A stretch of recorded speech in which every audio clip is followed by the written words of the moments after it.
இந்த ரெசிபியை செய்யும் போது எனக்கு என்னோடய ஸ்கூல் டேஸ் தான் ஞாபகம் வந்துச்சு. ஏன்னா எங்கள் அம்மா ஈவினிங்கில் அடிக்கடி செய்கிற ஸ்நாக்ஸ் இது. வெளியே நல்லா கிறிஸ்பியாக உள்ள சாஃப்டாக இருக்கும். அதுக்கு ஒரு கப் வெல்லத்தை நல்லா பொடியாக நறுக்கி ஒரு பேனில் சேர்த்து கொஞ்சமாக தண்ணி சேர்த்து அதை நல்லா கரைச்சி எடுத்துக்கலாம். இப்போ இன்னொரு பேனில் ஒரு கப் கோதுமை மாவு, அது கூடவே ஒரு சிட்டிகை உப்பு, நம்ம கரைச்சி வச்சுருக்க வெள்ளை தண்ணி அதையும் கலந்துட்டு தேவைப்பட்டால் சூடாக இருக்கிற தண்ணியை ஊற்றி கலந்துக்கலாம். ஏன்னா அந்த சூட்லேயே கோதுமை மாவு நல்லா வெந்து வந்துடும். அதுக்கப்புறமா அதில் கொஞ்சமாக ஏலக்காய் தூள், சோடா சேர்த்து அதை நல்லா கலந்துட்டு மிதமான சூட்டில் இருக்கிற எண்ணெயில் நல்லா பொரித்து எடுத்துக்கோங்க.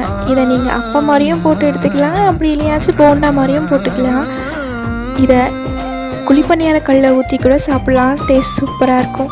இங்கே உங்கள் ஸ்கூல் டேஸில் அதிகமாக சாப்பிட்ட ஸ்வீட் எதுன்னு கமெண்ட் பண்ணுங்கள்.